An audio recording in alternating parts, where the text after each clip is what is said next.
Evet Siyam.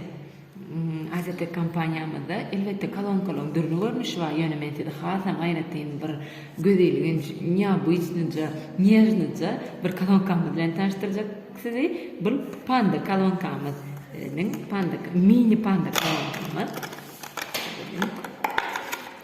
hem kalon verdiğim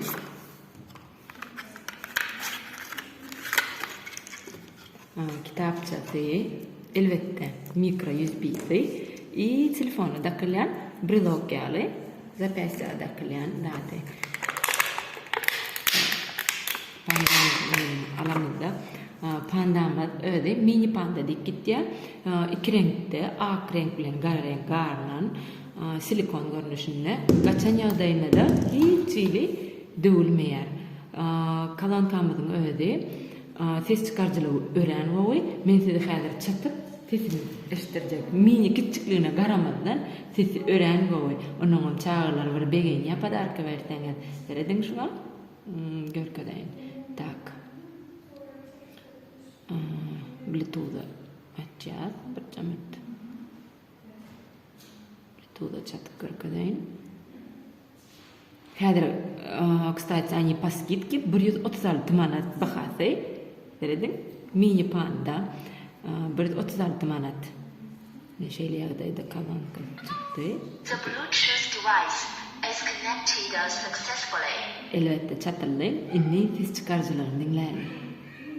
Ses çıkarıcıları просто бомбически deredin.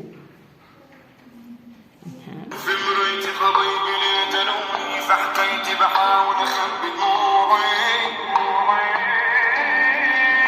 حتى اللي كانوا يوم جنبي جرحوا قلبي وقتلوني وكانوا مبسوطين بدموعي Elbette şeyle gatı çıkken miyi aramızdan ne şeyle edip telefonunu da daksanız var ya elbette kısaca bunlar telefonu şeyle yağdaydı telefonu da dakıp var ya çağırlar için atıp kaçırdık kalan kalmadı yitirdik diyorlar.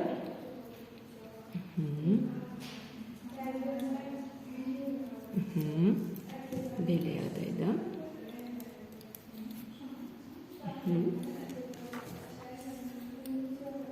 Ehlimizin telefonumuzda da elbette ehli telefonlara bolyam. وانا بس كان سامع بص جنبنا اللي مني كرهني وبيخونوا Çağırlar hiç açan yitirmeye. Arkayın olun. 5 olayda dastavkamızga zakarlanıda araşyat.